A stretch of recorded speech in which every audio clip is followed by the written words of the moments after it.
just for a minute. Close your eyes for a second.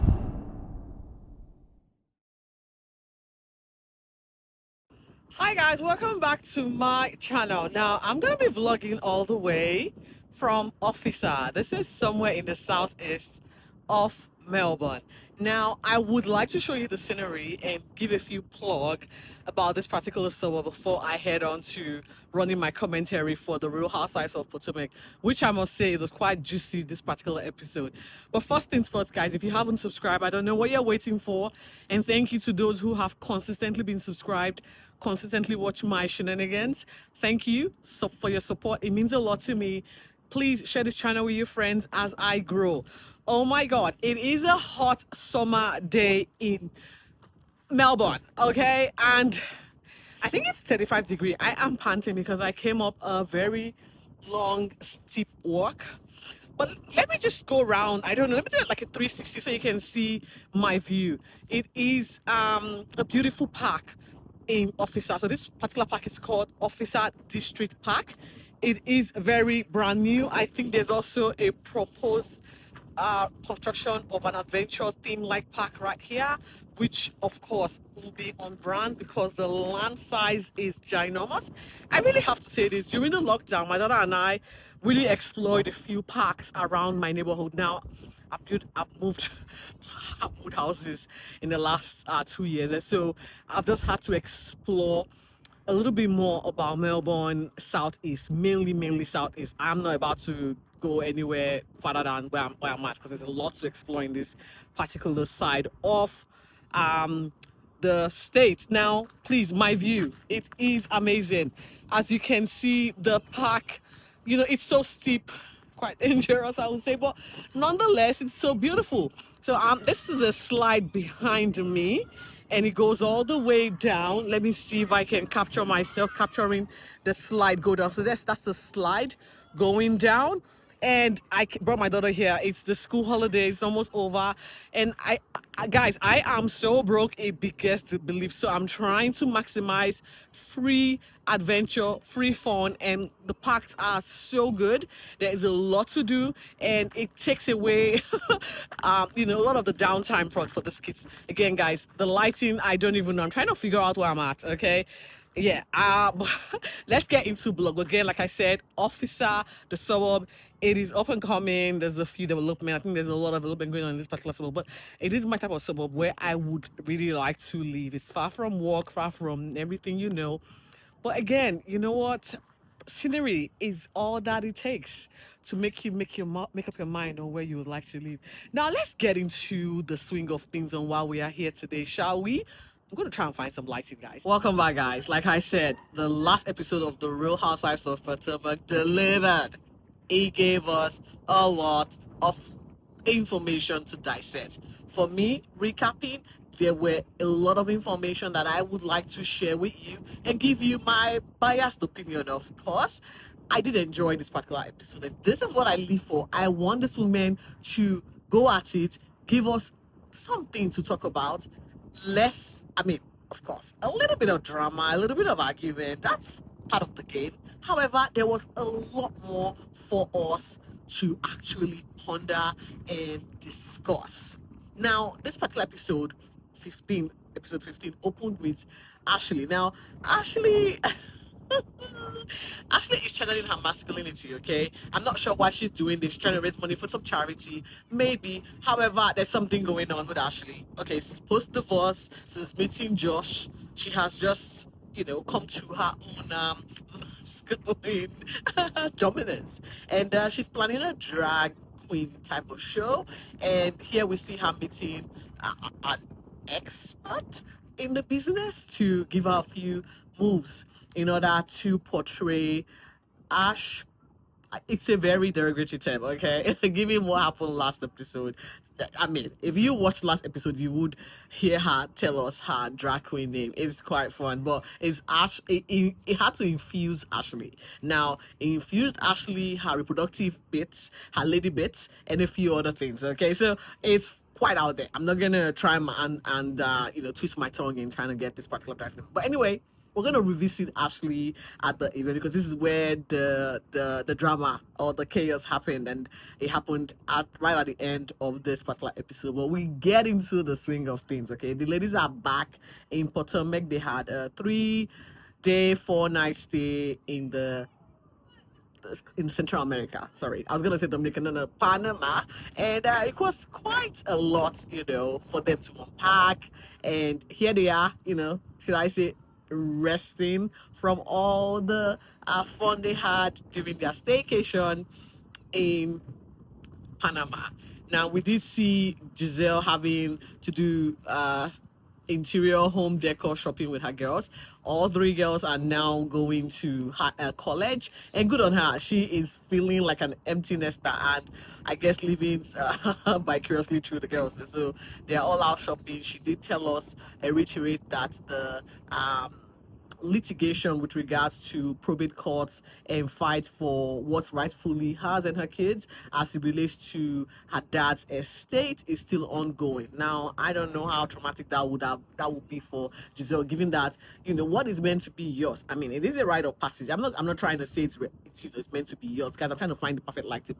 We're not gonna get it today. Just bear with me. I'm gonna do my best and give you as much content with the poor lighting. Okay, please, I'm so sorry. It is so hot out there, and I just found this shit. I'm not leaving this spot. No way, I ain't leaving my spot. Anyway, it's quite sad that you would lose your dad and then have to fight for what he acquired whilst he was alive. And obviously, as you know, parents are not acquiring to give, not to give their kids. It's something that they want to recreate or extend generational wealth. And so for her to fight for what should be hers is quite distressing and disheartening. Let's see how it's going. I'm literally praying that all goes well and this whole thing ends in her favor, because boy, the legal costs, it's giving me heart palpitation.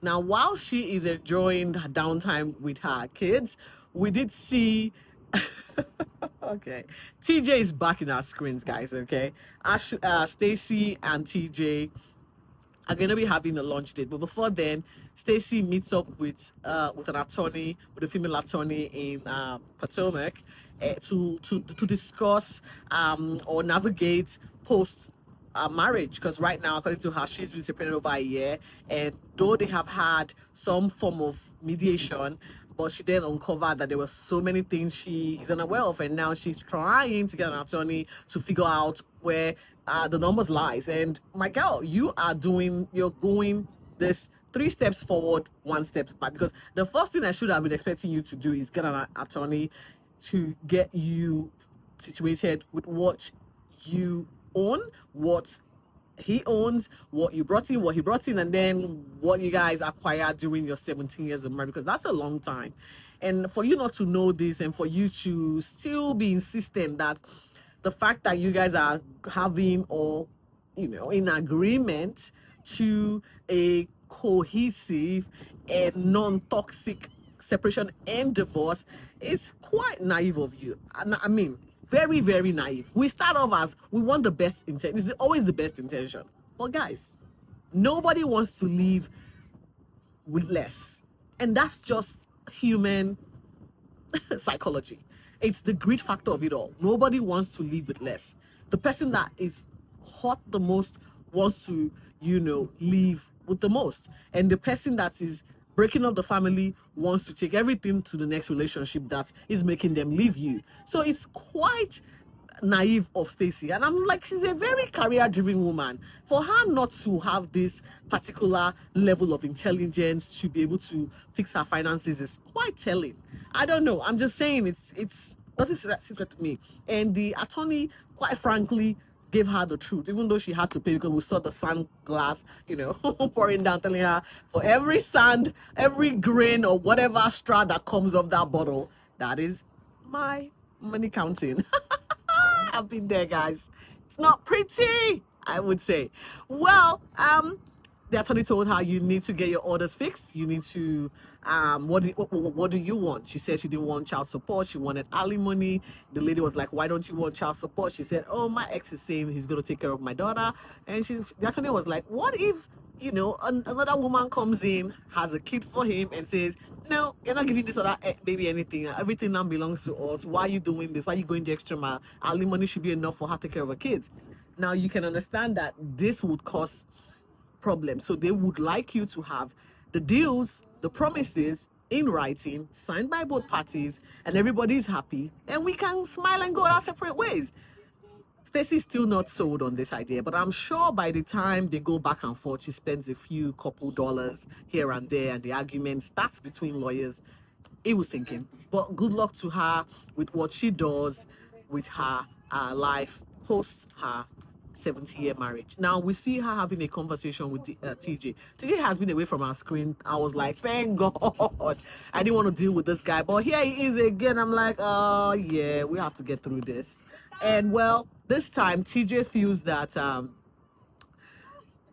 Stacey isn't giving him attention. Again, like with these two, it's very confusing, and I don't want to confuse you, but I'm going to try my best to unpack the stupidity. Now, from Stacey, she feels they're best friends. Okay, now she is letting us know they're best friends. Now TJ is saying he wants more. He wants the relationship to be defined, and I'm like, why are we doing this?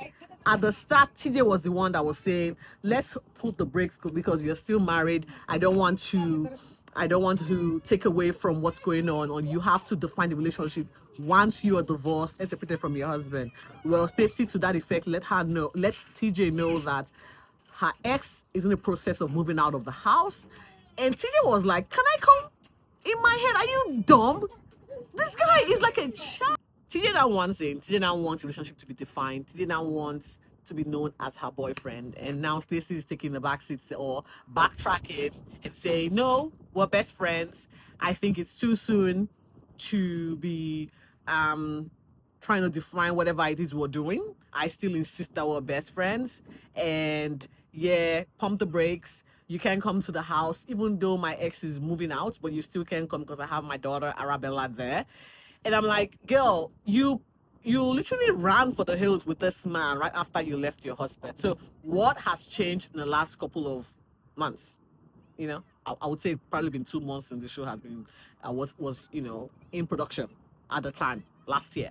So what has changed for you to then now decide that yeah, I don't want you coming close. I still want us to be best friends. TJ is crying, guys. This guy is crying, like I said, and I am emphatically saying this guy needs to go and find out more about himself. I think if he digs really deep, he will find out who he truly is. I feel he is hiding a few things about his sexuality for himself. He might not have figured that out for himself, but I can actually see straight to this dude. He's nearly 50, never been married, not in a relationship, and defining relationship as non-sexual, non-whatever platonic. I don't know. He is literally crying. Like, I feel like he's trying to emotionally blackmail this chick so that he can get in on whatever assets she acquires from the marriage and dump her ass. Sorry. But I don't know, man. Someone should have, obviously, Stacey probably would have watched this back and maybe come to some sort of realization that maybe TJ should remain, my best friends. Now we move on from TJ because that is not the conversation I want to have. Giselle caught up with Kiana and Wendy. Guys, Wendy doesn't know what's happening in her Range Rover. I think everything needs to go through Eddie, her husband. Now, bless her poor heart, bless her cute self. I think while she was driving, she had a low pressure tire, but the range actually managed to take her to her destination because usually it will just turn off on the highway and you'll be stuck. And then she got to the garage where she was meant to meet the girls and found out that she had a flat tire. Well, that was fixed. But then the conversation with Giselle, Kiana, and Wendy centered around Karen's now on Segmutude or Zempic. Now, they felt Karen's energy was really low in the last few gatherings amongst the girls, and so they felt it was more to do with her impending legal woes. not knowing that the energy factor was more to do with what she is not eating. She's because I know one of the qualified effects of Ozempic is you don't really have energy, and that's the thing, it makes you not want to eat. You lose appetite, and when you don't have appetite, you're not eating. You're constantly, sleeping because you need all that energy that you don't have. And yeah, so she did confirm that she was on some sort of Ozempic. Giselle, Kiana, and Wendy sat down for tea at Kiana's beauty spa. And for the first time, Kiana is a little bit personal with her personal life.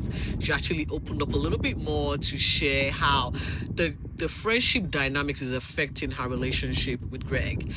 Pretty much, Greg is an old school type of guy. He is very patriarchy. He's all about, I'm in charge, you're my neck. Let me put it that way, because it's the nicest way to put it, right? However, I think Kiana is of, the Gen Z buddies who believe in equal standing with your spouse. Like, there's nothing wrong about this. It's just that the generational gap is quite telling. Now, she feels Greg is uncomfortable with cameras, uncomfortable with her having to go out every time, uncomfortable with her not wanting to take his last name, uncomfortable with her, having a life outside of him, But what I've picked up is a generational gap. And Kiana needs to lean on her mom to help her understand the dynamics of dating someone relatively older than you, so that way you can understand their mindset and how they see lives and their perspective. And if both of you can sit down, calibrate and find a middle road, because at this point, Kiana is not ready to, calm down a little bit or meet him halfway, if that. It looks like there's going to be a little bit more argument between these two. She feels emotional about it, and I think at some point she might have to make a choice between being on camera with the girls and having a relationship. Now, it's a choice that is quite difficult, and she will have to make. Hopefully, Greg, comes to a little bit of a resolution or a middle road to allow her be herself and setting boundaries. Because what I think needs to be done between these two in the relationship for it to work is for boundaries to be set, both to sit down and put out what exactly they want individually and what they want to infuse together as a couple, because that's the only way it will work. Now, the girls left this particular gathering kicking and all of that jazz. I'm happy that we can actually see pockets of relationships forming. It's not just, pretend for TV. There are now lines where girls are, having to meet and have conversations, share things, and enjoy each other's company, which is quite a delight, very refreshing. Now, in line or in tune with the bonding sessions, we see Ray, current husband, have a sit down with Gordon, Mia's ex. Now, I don't know what to call him. Mia's ex, Mia's husband, or whatever is going on with those two. We're going to find out a little bit more, because during this sit down, Ray wanted to, see where he was at, given all the drama that went down whilst the girls were vacationing in Panama with regards to custody, childcare, where the kids pretty much were missing for 5 minutes. Anyway, Gordon, as you would know, very eager to tell it as it is, opened up a little bit more, and went as far as letting us know that he's gone on to do a paternity test. He didn't need Mia's permission to do that, and it confirmed paternity of his kids, meaning Inc. has got no factor, no contribution, no percentage, whatever. Now, we all knew this, and the reason I say we all knew this, yes, there were infidelity rocking the marriage right from the onset, or right from the inception of the marriage. However, Mia told us that she used some form of insemination, artificial insemination, is it IUI? And so, knowing how artificial insemination works, okay, IVF, all of these reproductive supports, I would use that term, you would definitely in that moment know where the egg is coming from and where the spermatozoa is coming from. And so, quite frankly, if you go through that method, there's only one way. There's only one paternity that has to be determined here, and we didn't need Gordon to confirm. We were glad he confirmed, because the reason why I'm saying we're glad he confirmed is because sometime in the future, his kids are going to be watching this, and the kids are going to be so upset that they had to question who their parents were on national TV, and it's quite sad. We're not going to get there yet. It's none of our business, but I hope these guys can save up a little bit of money from this show and put it down to start earning interest for therapy for these kids down the track. Gordon went further to say, like, I remember I said something, if you go back 3 episodes, where I said, I think Mia orchestrated the childcare nanny situation, knowing that Gordon was 2 doors away. They live in the same apartment building, for crying out loud. Gordon was 2 doors away. I knew it was a story plot. She orchestrated that mess, gave us the panic attack, fake, just for TV, guys. And Gordon has just confirmed it. That he felt, whilst Mia was away, it was a no-brainer for Mia to hand the kids over to him. And when she did it, he thought maybe she had handed the kids over to her boyfriend, Ink. And he didn't want none of that, because he's a father. Quite frankly, like, he's not taking the kids anywhere. He's in charge. Like, you guys have got your situation going. Is it an open marriage? I do not know what is going on in that dynamic, guys. I can't even explain it if I try. But I would say this: custody is not in this. There's no dispute there. So if he lives in the building and you are going away, which you have said that you guys are co-parenting nicely, why then bring chaos? And I think that was what Gordon did. Pick up his kids, thinking Ink was somehow going to come and take them from him, and he didn't want Ink in this kid's life, confusing them even further. And guys, we all agree. These children are so confused. They are still trying to figure out if Mia is a lesbian, a bisexual. I don't know. If Mia has multiple, we don't know. We really don't. So the kids are so confused at this point. I'm confused. Let's imagine those kids. I know. Anyway, Gordon, opened up more about his mental health, challenges and how he's managing to deal with it. And he's even suggesting that, yeah, he's up for Mia doing whatever she wants to do, sleep with the entire America for all he cares. He feels, given that we are not arguing about anything, you're free to do what you be, who you are, and I'm not looking forward to getting remarried. You're not exactly going down that path. Why not stay married but just be separated? So probably what they're doing is continuing with what we're doing before, an open relationship essentially. Now, what I get from what we have seen offline, it does show that they are back together, right? But I'm just going to digress, because yesterday online, Mia came up with some receipts, because this was following Wendy and Keke Palmer having a sit down in What Happens Live, right? They were talking about the dynamics again between Mia, Gordon, and all of that, confusion.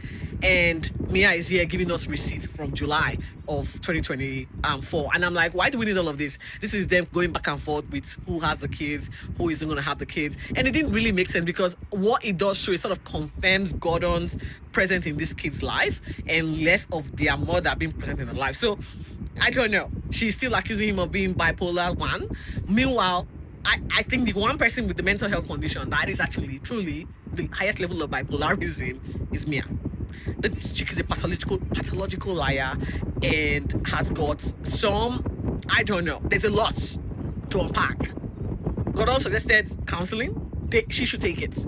Maybe she can discover her true self following counseling, because there's just a lot that's going on with this girl. She is unraveling. The lies are now very difficult because there's just too many of them. She's finding it really hard to place the cubes or land the boards where she left them the last time, because it keeps moving. It just keeps moving.